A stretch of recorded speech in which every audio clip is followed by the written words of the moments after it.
하나님께서 오늘 우리에게 주신 말씀의 제목은 우리를 향한 하나님의 기대라는 제목으로 함께 말씀을 나누겠습니다. 에베소서 6장 10절에서 13절 말씀까지 함께 봉독하겠습니다. 시작. 끝으로 너희가 주 안에서와 그 힘의 능력으로 강건하여지고 마귀의 관계를 능히 대적하기 위하여 하나님의 전신갑주를 입어라. 우리의 씨름은 혈과 육을 상대하는 것이 아니요 통치자들과 권세들과 이 어둠의 세상 주관자들과 하늘에 있는 악의 영들을 상대하며 그러므로 하나님의 전신갑주를 취하라. 이는 악한 날에 너희가 능히 대적하고 모든 일을 행한 후에 서기 위함이라. 아멘. 무척 더운 날씨에도 예배에 참석하신 모든 여러분들을 진심으로 축복합니다. 우리 작은 숫자이지만 좀 앞뒤를 보시고 서로 인사 한번 나누겠습니다. 사랑합니다. 축복합니다. 감사합니다. 네, 인사 얼굴 못 보셨습니까? 네, 함께 또 이렇게 얼굴을 대하면서 우리가 인사를 나눌 수 있는 것도 은혜이고 감사이고 축복이라고 생각합니다. 오늘은 3주 연속 같은 본문으로 함께 말씀을 계속해서 나누어 보고자 합니다. 오늘은 10절 말씀부터 함께 살펴보도록 하겠습니다. 오늘 10절 말씀은 먼저 시작하면서 끝으로라는 문장으로 본문을 시작합니다. 끝으로라는 이 말씀의 의미는 우리가 아주 중요한 이야기를 할 때 이런 식으로 말을 풀어갑니다.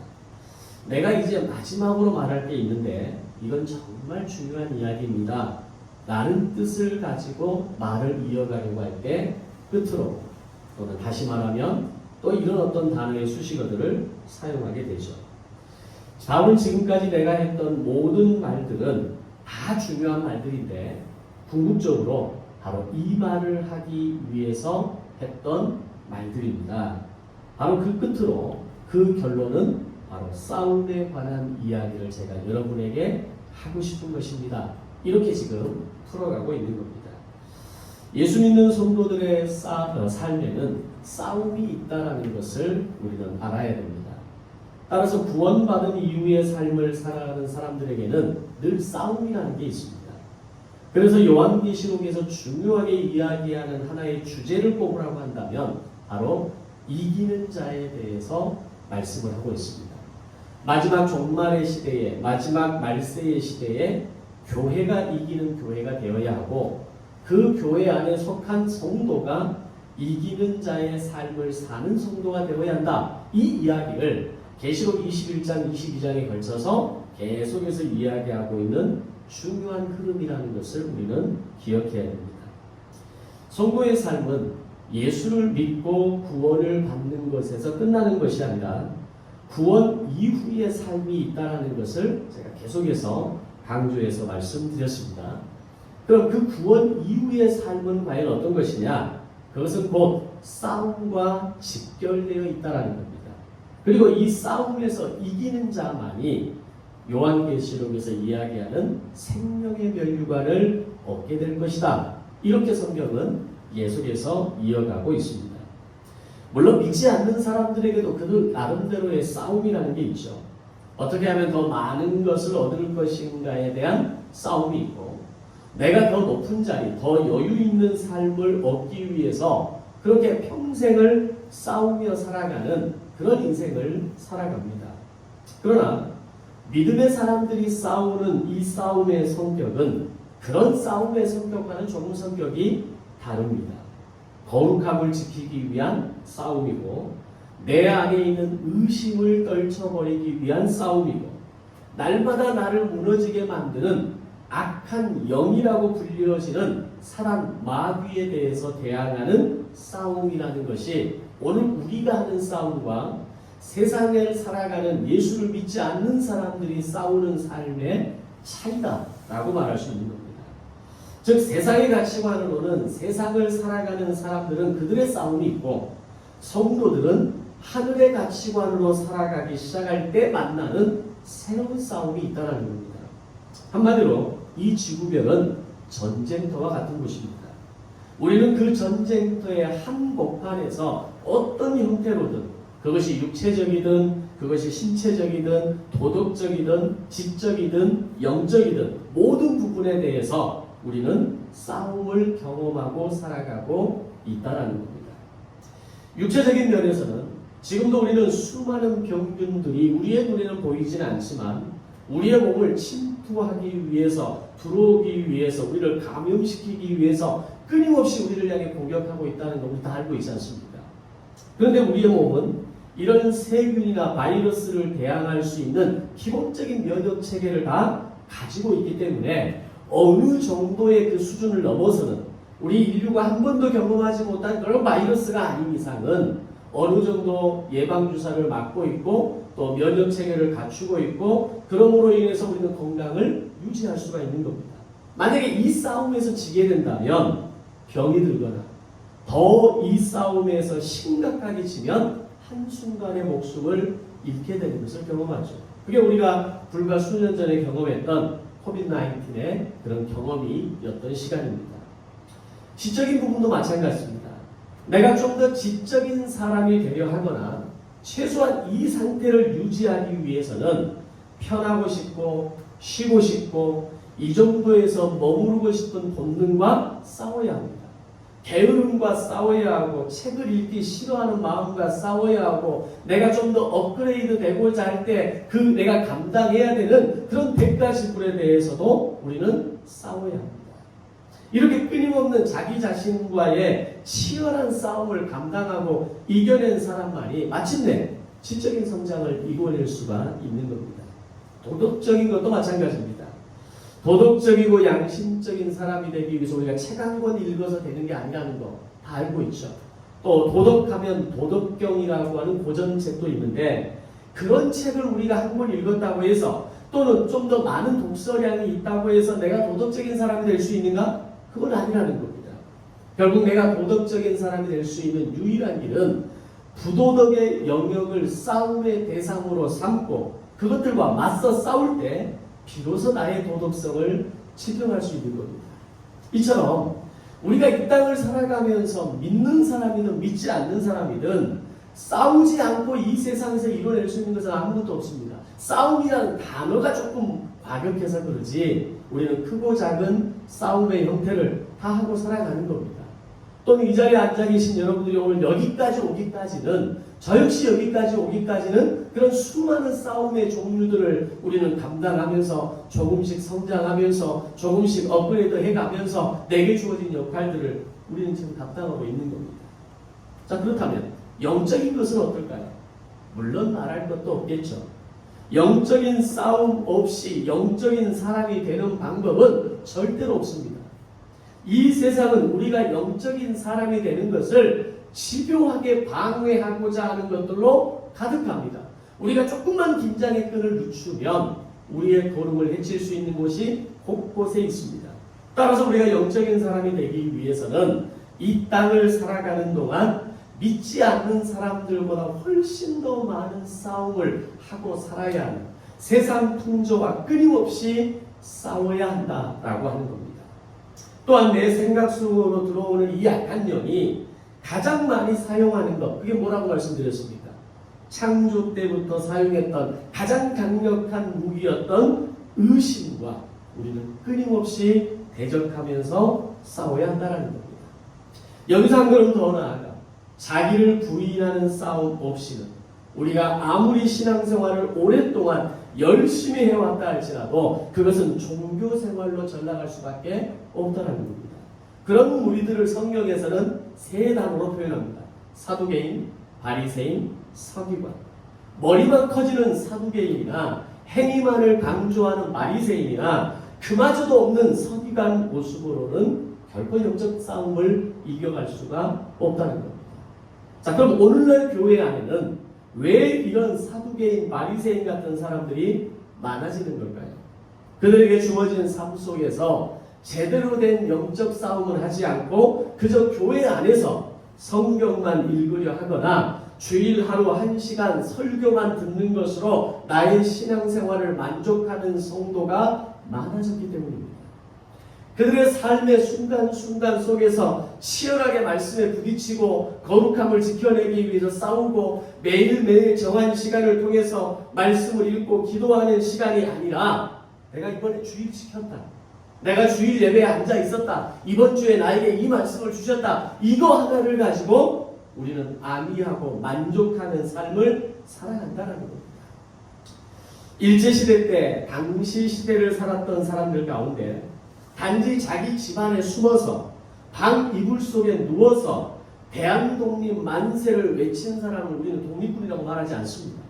아무리 그들이 독립에 대한 강한 열망을 가졌다 할지라도 그렇게 집안에서만 은폐된 곳에서 나만 있는 곳에서 나 혼자 존재하는 곳에서 대한독립 만세 100번을 외쳤다 할지라도 독립군이 아닌 거죠. 소위 김좌진 장군이나 김홍범도 장군처럼 자신의 생명을 내걸고 일본군과 맞닥뜨려서 온전히 싸워냈던 사람들을 우리는 독립군이라고 이야기합니다. 오히려 이불 속에서만 독립을 외쳤던 사람들 가운데, 독립을 바랬던 사람들 가운데 어느 날 친일파의 모습으로 변질되었던 사람들이 훨씬 더 많았다는 겁니다. 그들 중에는 마음으로는 독립이 되면 얼마나 좋을까라는 생각을 했을지도 몰라도 결국 나중에는 친일에 가담하는 사람이 되었고 또는 친일을 선택했던 상당히 많은 사람들이 이야기하는 공통적인 이야기가 뭐냐면 대한민국의 독립은 이제는 없을 것이다 라고 그들은 생각했다는 겁니다. 대한민국의 독립은 이루어질 수 없다. 만약에 이루어진다 할지라도 내 대에는 이루어지지 않을 것이다. 이런 생각을 하는 사람들이 많았다는 겁니다. 그들이 더 열정적으로 더 독하게 친일의 위치에 서서 친일파로서 역할을 하면서 독립군을 잡아가두고 어떤 그 고발하고 신고하고 이런 어떤 체계들 그리고 어떤 악독한 고문을 통해서 그 독립군들을 취조하고 고문하고 죽였던 많은 사람들의 선두에 누가 있었냐? 친일파가 있었던 겁니다.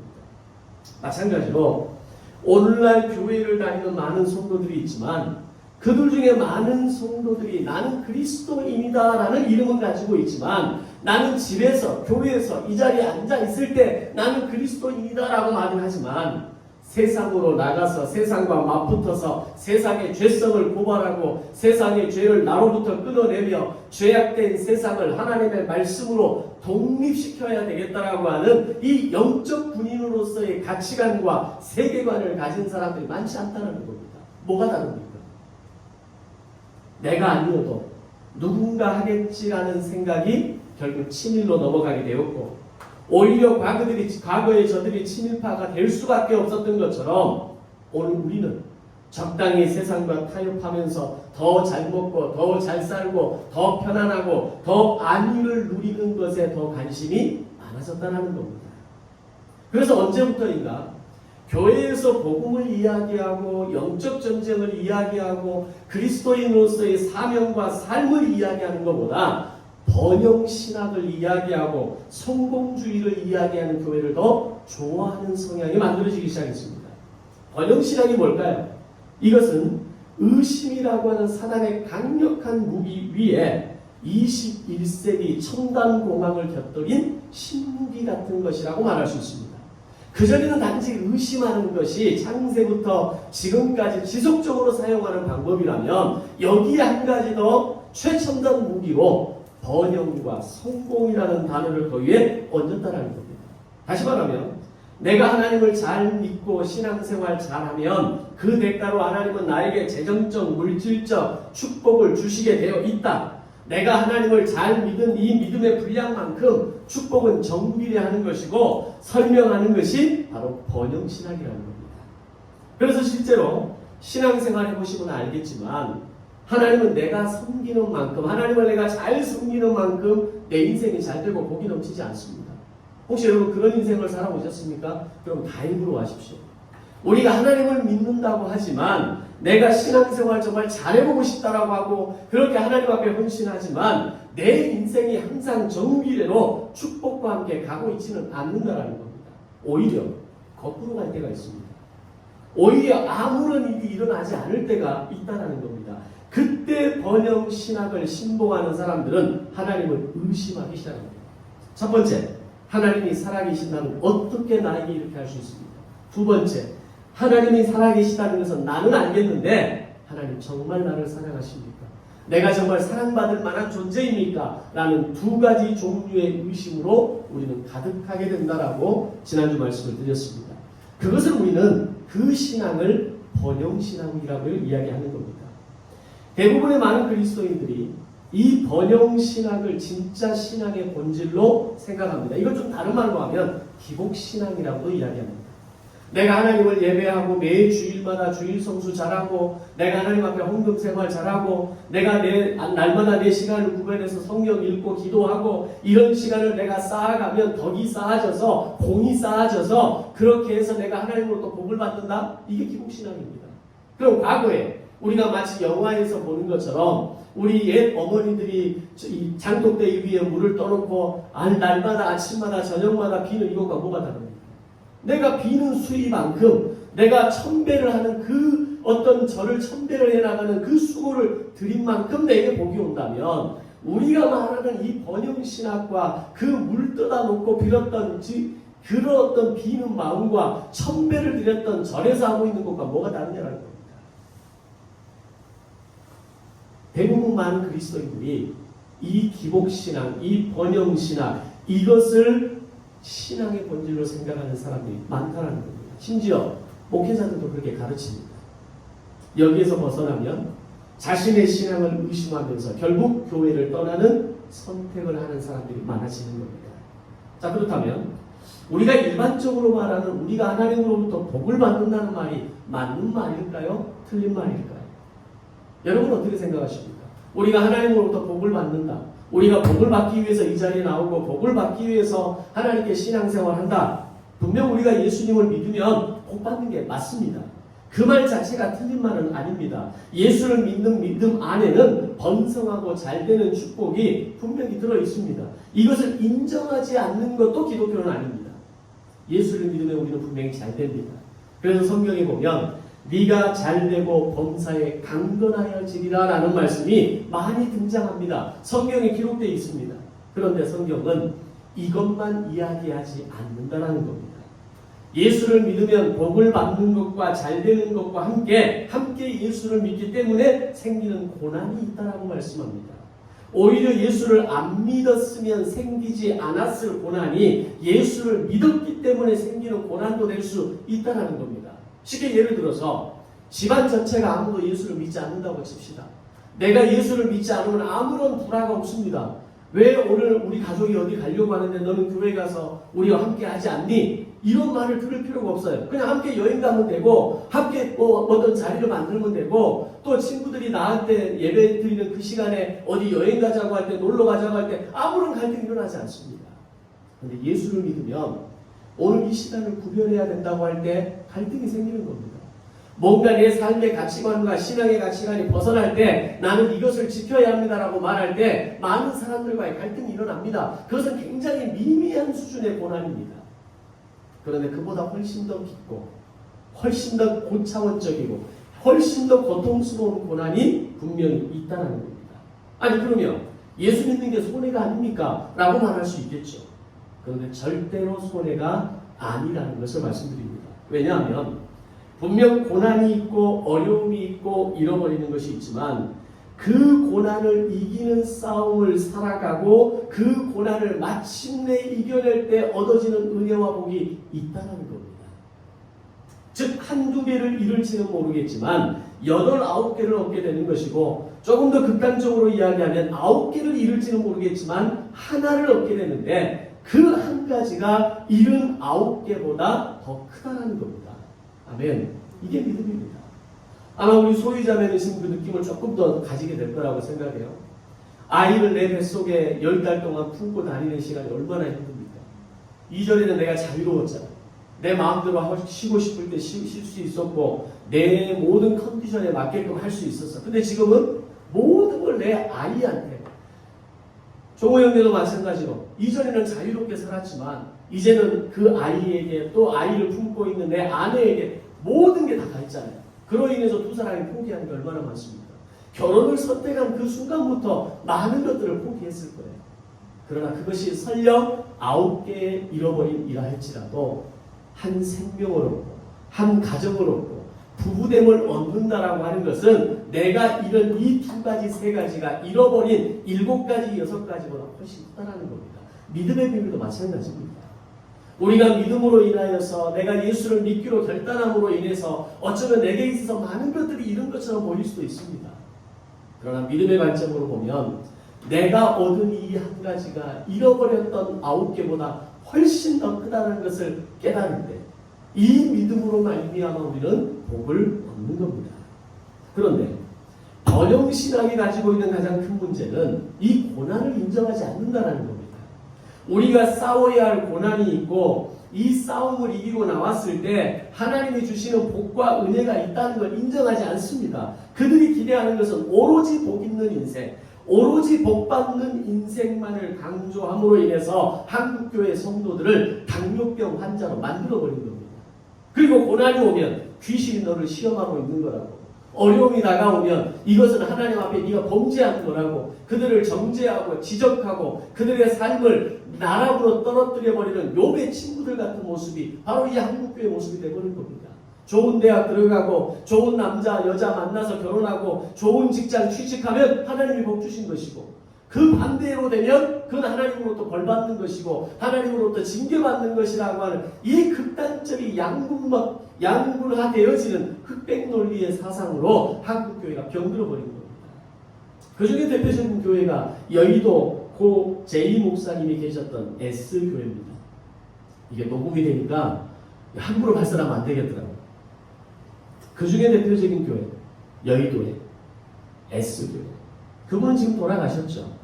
그러나 지금도 한국에서 가장 큰 교회가 되었고, 얼마나 호수가 있는지는 모르겠지만 엊그제 아침 유튜브로 보는데 한국교회 대형교회 순서로 넘버 5를 정해놨는데 이 교회가 현재 성도수가 40만이 넘습니다. 어디까지 진짜인지는 모르겠어요. 제이 목사님과 S교회가 이뤄낸 공은 분명히 있을 겁니다. 정말 한국교회가 어렵고 힘들었을 때, 아니 이 대한민국 사회 자체가 어렵고 힘들었을 때 분명히 어떤 역할을 했던 것은 인정합니다. 그러나 그 교회가 그렇게 성장할 수 있었던 것은 번영신학을 신앙의 핵심으로 삼고 성도들을 가르쳐왔고, 그들은 아무런 거리낌 없이 정치와 결탁하면서 그렇게 대형교회를 만들어내어 왔다는 겁니다. 또 다른 교단의 김모 목사님은 정치와의 커넥션이 얼마나 강력한지 그를 통하지 않고서는 정치와 연결할 수 없다고 합니다. 그 김 목사님은 지금도 쟁쟁합니다. 이미 지금 매스컴에 오르내리기 시작해서 그 사람이 누군지 아실 겁니다. 자신만의 강력한 정치적 힘을 지금도 가지고 있고, 김건희와 깊숙하게 연결되어 있고, 윤석열이 무속의 위기를 만날 때마다 그를 불러서 가르침을 준다는 이름하에 그에게 면접을 줬던 사람이 그 사람입니다.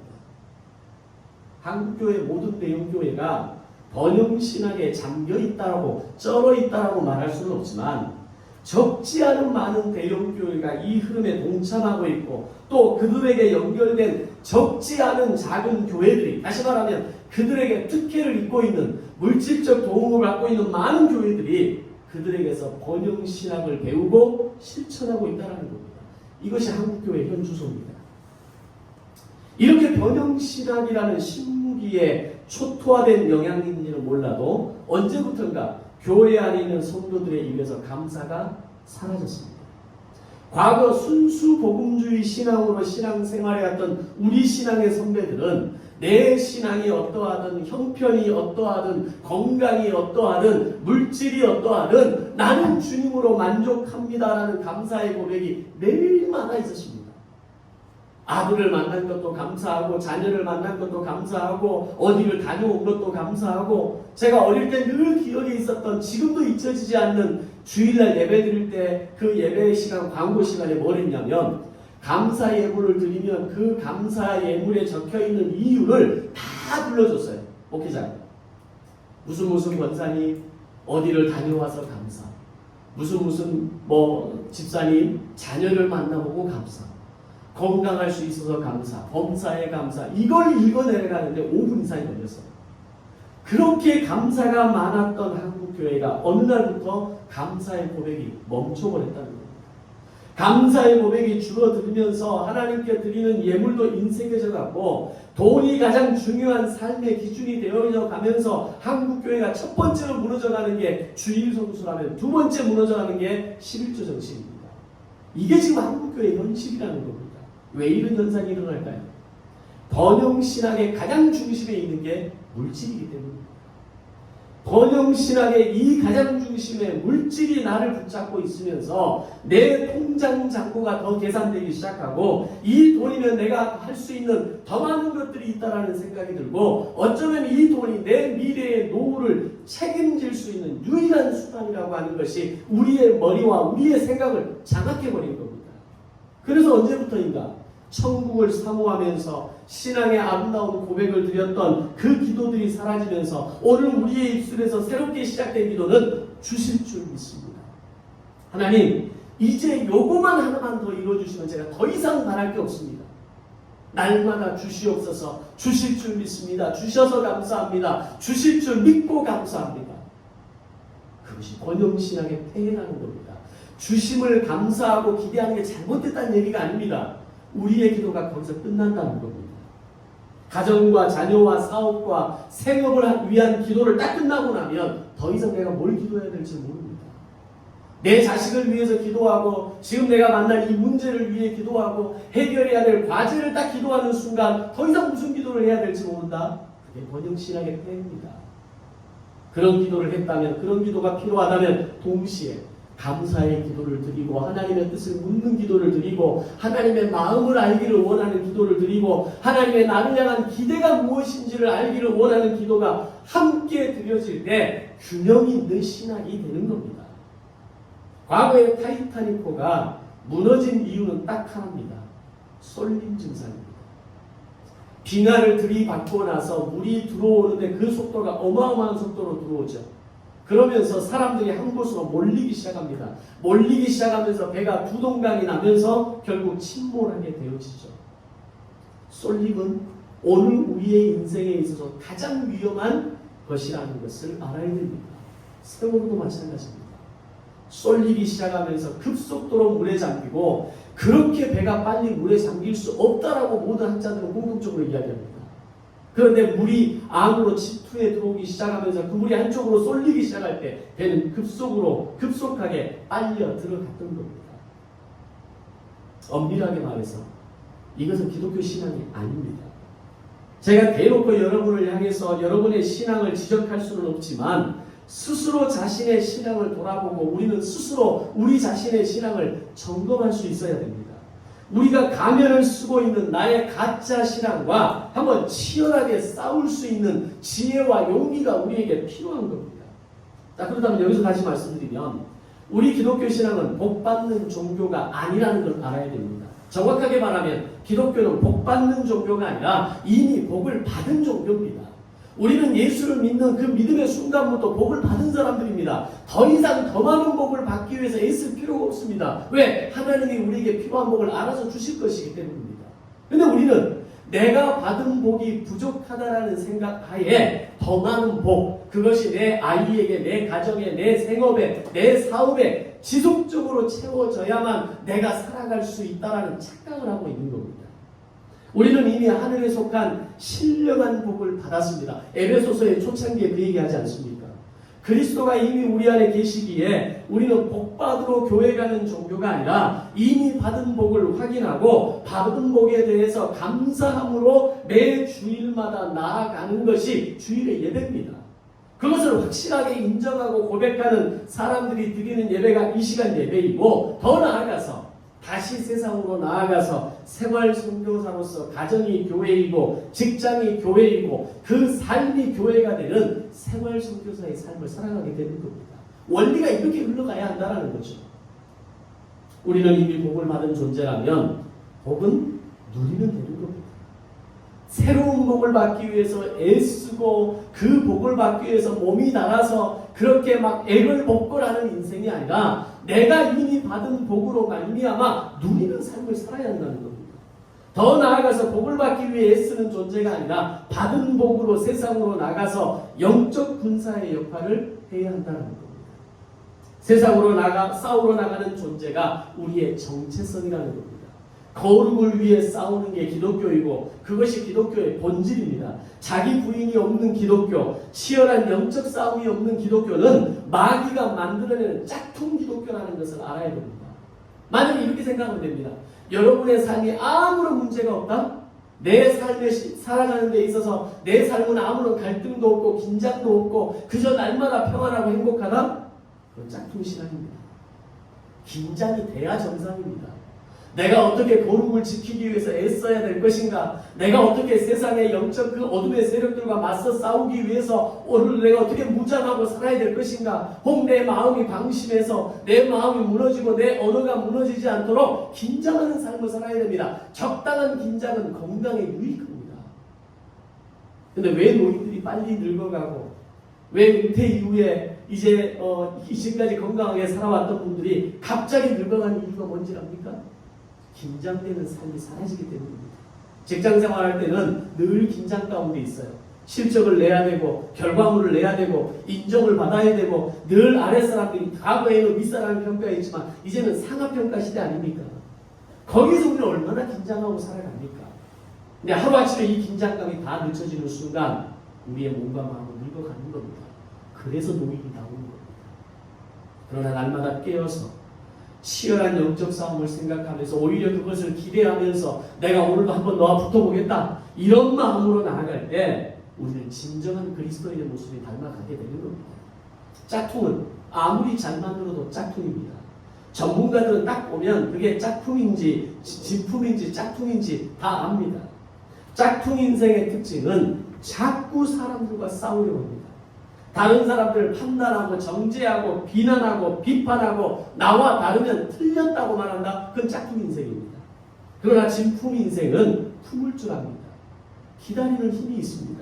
어떤 것이라도 서서히 바꿀 수 있는 저항력을 가지고 있고 완전히 바닥까지 무너지고 쓰러진 상태에서도 다시 일어날 수 있는 것, 이걸 세상말로 회복탄력성이라고 이야기합니다.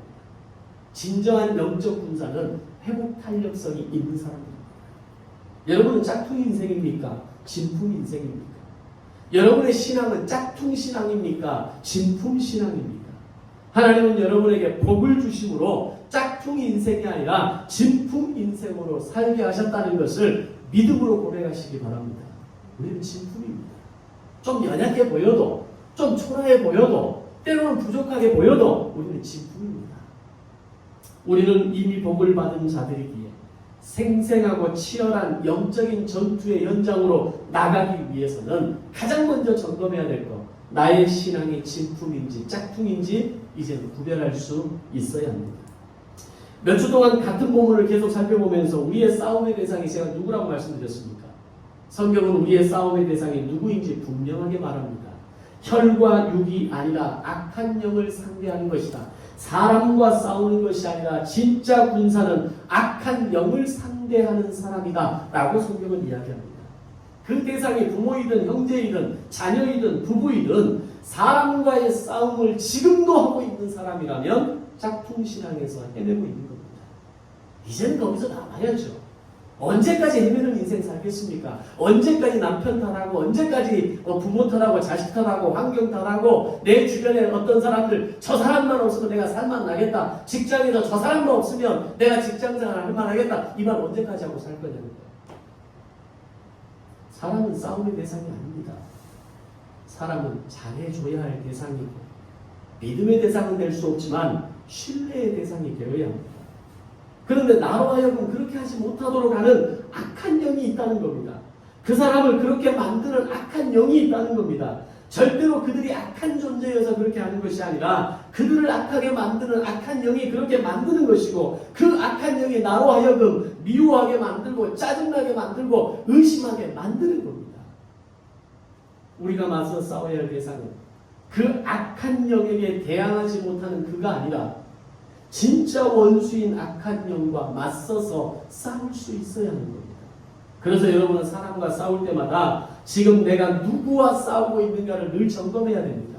외면하는 얘기가 아닙니다. 그러나 그 영혼을 저주하고 그 인생을 저주하고 그 마음을 저주하고 그를 미워하는 그런 미움의 대상이 아니라 그것을 바로잡기 위해서 함께 고민하고 함께 이것을 하나님께 기도하고 나아가면서 이 사람을 묶고 있는 그 악한 영과에 내가 지금 싸움을 하고 있다는 것을 분명히 인지하고 나아가야 된다는 겁니다.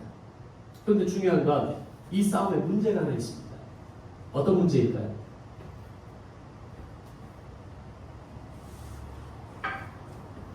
어떤 문제일까요? 이렇게 악하고 교활한 영들과 싸우기에는 저와 여러분이 너무 연약하다는 겁니다. 우리가 너무 한계가 많다는 겁니다. 반면에 저 악한 영은 너무 강하다는 겁니다. 때로는 우리가 도무지 이길 수 없고 덤벼들 수도 없을 만큼 강하고 너무나 집요하고 교활하고 악하기 때문에 오늘 우리가 그들과 상대하기에는 상대적으로 우리는 너무너무 약하다는 겁니다. 근데 바울은 이 사실을 누구보다 잘 알고 있었습니다. 그래서 영적 싸움에 일가견이 있는 백전노장 사도 바울이 이렇게 강한 악한 세력을 대항할 수 있는 방법을 이야기합니다. 그게 10절에서 이렇게 말씀합니다. 끝으로 너희가 주 안에서와 그 힘의 능력으로 강건해져라 라고 말씀합니다. 강하고 교활하고 악한 영과 싸우기 위해 꼭 필요한 게 있는데 그게 뭔지 아니? 내가 이제 그거 얘기할 거야. 끝으로 너희가 주 안에 있어야 돼. 너희가 주 안에 있을 때 주의 힘으로 주신 힘으로 너희가 강건해지는 거야 라고 말씀하고 있는 겁니다. 군인에게 꼭 필요한 세 가지가 뭐라고 생각하십니까? 군인이 전쟁에 나가기 위해서는 이 세 가지가 반드시 갖추어야 한다고 이야기합니다. 각각 두 글자인데 모두 끝자가 기자로 끝납니다. 뭘까요? 무기, 군기, 사기라고 합니다. 군인이 전쟁에서 승리하기 위해서는 반드시 이 세 가지가 꼭 필요합니다. 그렇다고 해서 어느 한 가지만 가져도 승리할 수 없습니다. 반드시 이 세 가지를 함께 갖춰야 승리할 수 있습니다. 근데 무기와 군기는 쥐어줄 수 있는 겁니다. 그것을 잡을 수 있습니다. 그러나 사기는 그렇게 강압적으로 쥐어주거나 억지로 잡아낼 수 없는 게 사기라는 겁니다. 오늘 10절 말씀에서 바울이 말하는 강건하여지고라는 말씀은 영적 전쟁에 나가는 군사들의 사기가 꺾이지 않아야 한다는 말씀입니다. 무기와 군기에 대해서는 얼마든지 가능합니다. 최첨단 무기를 들고 있으면 우리 아이들이 게임할 때도 그들의 주 목표가 뭡니까? 더 업그레이드된 무기를 장착하는 거 아닙니까? 그걸 위해서 현질도 하고 그걸 위해서 시간을 들여가지고 자동 이런 시스템을 통해서 계속 볼륨을 키워가잖아요. 무기는 그렇게 할 수 있어요. 군기는 교관이 앞에서 소리치면서 그들을 몰아붙이고 그들의 정신을 바짝 차리게 하면 가능합니다. 그런데 사기는 그게 안 됩니다. 마귀의 강함을 보면 인간의 사기는 꺾일 수밖에 없습니다. 그럼 어떻게 하면 사기가 꺾이지 않고 용감하게 악한 영들과 싸울 수 있는 힘을 얻을 수 있을까요? 여기에 대해서 바울은 분명한 해답을 우리에게 주는 겁니다. 주 안에서와 주님이 주시는 힘으로 강건해지면 너희는 이 싸움을 이겨낼 수 있다는 겁니다. 주님이 우리에게 이 사기를 불어넣으실 수 있고 그것은 우리가 오직 주 안에 있을 때와 주님이 나를 강건하게 하실 때 우리는 충분히 싸울 수 있는 힘이 있다는 겁니다. 사실 저와 여러분들 중에 그 사람 하나로만 본다면 우리 못 쳐다볼 게 있습니다. 나름대로 사회적으로 다 한 자리 각자 자기 역할이 있지만 그냥 그것뿐이잖아요. 겉으로 내놓고 말하지는 못하지만 우리는 망가지고 깨어지고 구부러지고 비틀어져 있고 심지어는 빵꾸난 인생도 있습니다. 인생만 봐도 부실공사인 인생들이 세상에 얼마나 많습니까? 거센 비바람만 불어도 한 번에 나자빠지면서 그렇게 연약한 인생들이 허다합니다. 그래서 우리 인생을 세상말로 공사 중이다, 리모델링 중이다라고 하는 말도 있습니다. 그런데 그런 우리를 나 되게, 나답게 만들 수 있는 힘이 어디서 나온다고요? 주 안에서 와 주님이 나를 강건하게 하시는 비로소 온전해지는 겁니다. 주 안에서라는 말은 에베소서에서 계속적으로 반복하는 말씀이라고 말씀드렸습니다. 그렇다면 주 안에서라는 이 말을 우리는 흘려들어서는 안 됩니다. 주 안에서라는 말을 다시 설명드리면 우리의 자질과 능력이 아닌 주님의 은혜가 나를 다듬어 가시고 나에게 필요한 능력을 부어주시는 것, 이게 주 안에서입니다. 오직 주님의 능력과 은혜가 나를 연합시켜서 나의 나됨을 만들어가는 것이고 여러분을 여러분답게 만들어가는 겁니다. 좀 더 구체적으로는 그리스도인답게 만들어가는 겁니다. 세상을 살아갈 때는 내 능력으로 살아가는 것이 가능하게 보이지만 하나님 나라를 살아가는 사람이 되면 세상을 살아가는 사람처럼 살아서는 안 된다는 걸 금방 인지합니다. 그게 얼마나 한계가 있고 얼마나 부질없는 노력이라는 걸 알게 됩니다. 더 이상 내 능력으로 될 수 있는 것이 아니라는 걸 깨닫습니다. 우리는 그걸 붙들 수 있어야 됩니다. 주 안에서 나를 볼 수 있어야 됩니다. 주 안에서 사람들을 볼 수 있어야 합니다. 그렇게 바라볼 수 있을 때 우리는 사람과 상대하는 싸움이 아닌 악한 영을 대항해서 맞서 싸우는 진짜 싸움을 할 줄 아는 군사가 되는 겁니다. 주 안에서 강건하여 지고라고는 이 말씀은 내가 스스로 힘을 내어서 내가 사기 충천하는 것이 아니라 주 안에서 내가 주님과 연합할 때 주님이 나에게 사기를 불어넣어 주실 때 우리는 악한 영과 싸워 이길 수 있다는 겁니다. 주 안에서 사기가 올라오는 삶을 사시기를, 그런 영적 군사 되시기를 주님의 이름으로 축원합니다. 마지막입니다. 이제 본문 11절과 13절을 보면 결론적으로 매우 중요한 단어가 하나 나옵니다. 능히라는 단어입니다. 능히라는 이 말에는 무슨 의미가 담겨 있을까요?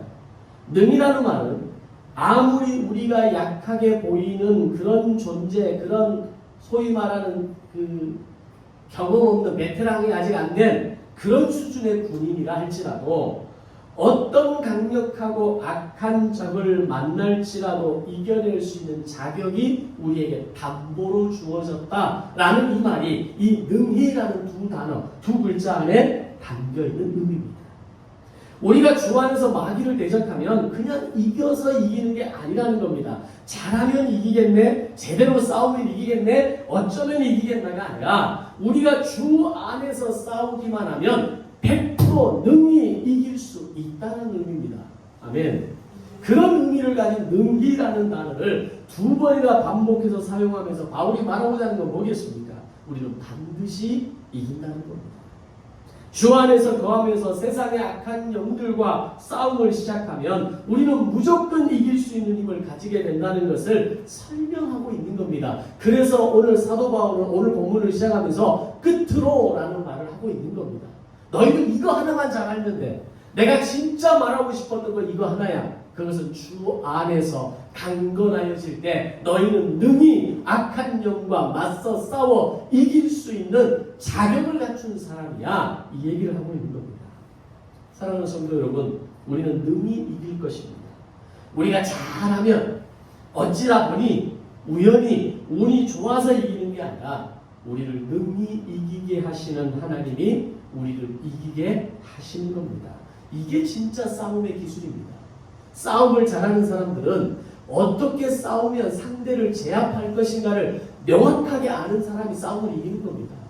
그냥 막 주먹을 휘두르고 공중에서 주먹이 왔다 갔다 하면서 이기는 게 아니라는 거잖아요. 싸움의 기술을 알아야 됩니다. 주 안에서 싸울 때 백전백승하게 되어 있고 그냥 이기는 것이 아니라 능히 이긴다는 것을 이제 요한계시록을 통해서 이기는 성도의 모습을 멋지게 그려가고 있는 겁니다.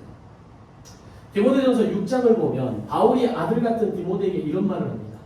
돈이 일만하게 뿌리가 되나니 이것을 탐하는 자는 믿음을 떠나서 많은 근심으로 자기를 찔렀도다.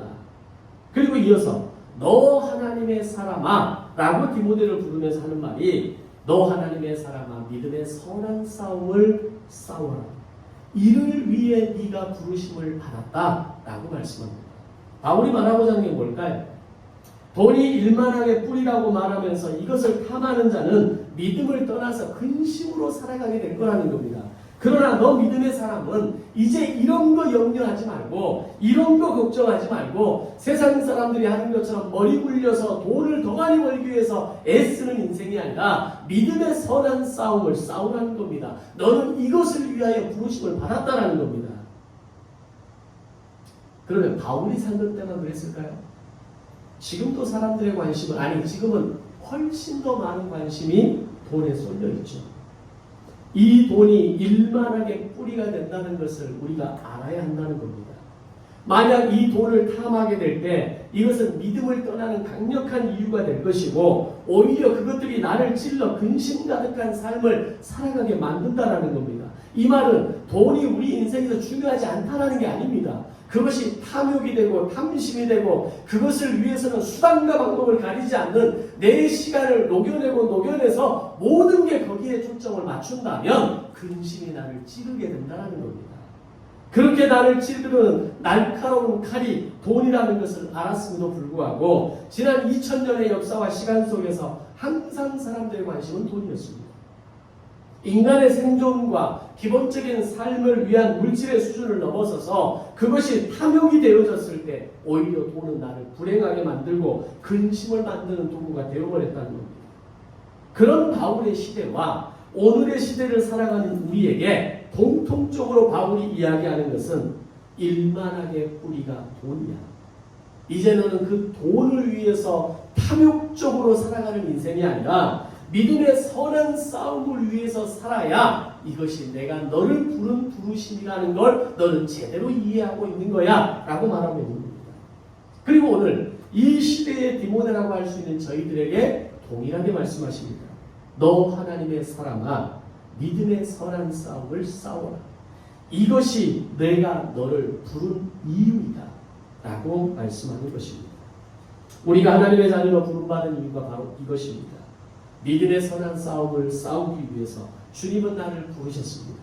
그저 예수 믿고 천국 가는 그런 소망을 가지고 살면서 이 땅에서 복받고 이 땅에서 잘 먹고 잘 사는 사람으로 사는 것이 우리에 대한 하나님의 전적인 기대가 아니라 이 땅에서도 잘 살지만 저 천국을 향해 나아가는 그 여정 속에서 영적인 싸움을 할 줄 알고 이기는 삶을 경험할 줄 알고 자신에 대해서는 자기를 부인할 줄 알고 날마다 자기를 쳐서 복종시키는 싸움을 할 줄 아는 싸움, 할 줄 아는 사람을 기대하신다는 겁니다. 그게 바로 우리를 향한 하나님의 기대입니다. 우리는 복을 받기 위해 믿는 자들이 아니라 이미 복은 받은 자들로 하나님을 믿는 사람입니다. 그리고 그 복은 받은 복을 힘입어서 이 땅에 수많은 믿음의 싸움을 싸워 이기는 영광스러운 경험을 하기 위해 지금 우리는 이 자리에 있는 겁니다.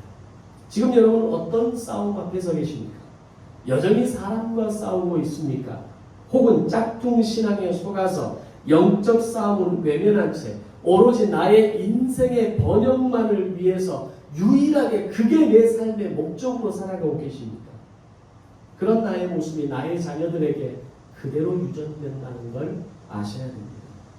그리고 그 자녀들이 어느 날 성인이 되었을 때 그가 가진 물질의 탐욕으로 자기를 찔리는 삶, 근심 가운데 돈 하면서 절절절 매고 사는 인생을 우리는 보게 될 것입니다.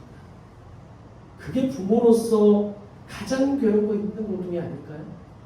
자녀가 정말 기쁨으로 인생을 누리면서 살아가고 자녀가 자신에게 주어진 받은 복을 날마다 세워가면서 그 복으로 말미암아 세상을 이기고 세상과 맞짱 뜨고 세상의 악을 단절하고 마치 영적 전쟁을 치르는 독립군처럼 살아가는 모습을 볼 때 부모는 기쁜 건 아닐까요? 근데 날마다 그 틀 속에 갇혀서 근심이 찌르고 그 물질이 그를 찌르고 근심으로 쌓이는 인생을 살아간다면 얼마나 부모가 아프겠습니까? 그렇다면 이제는 내가 우리 부모가 정말 세상을 어떻게 살아야 되는가를 우리는 보여줄 수 있어야 됩니다.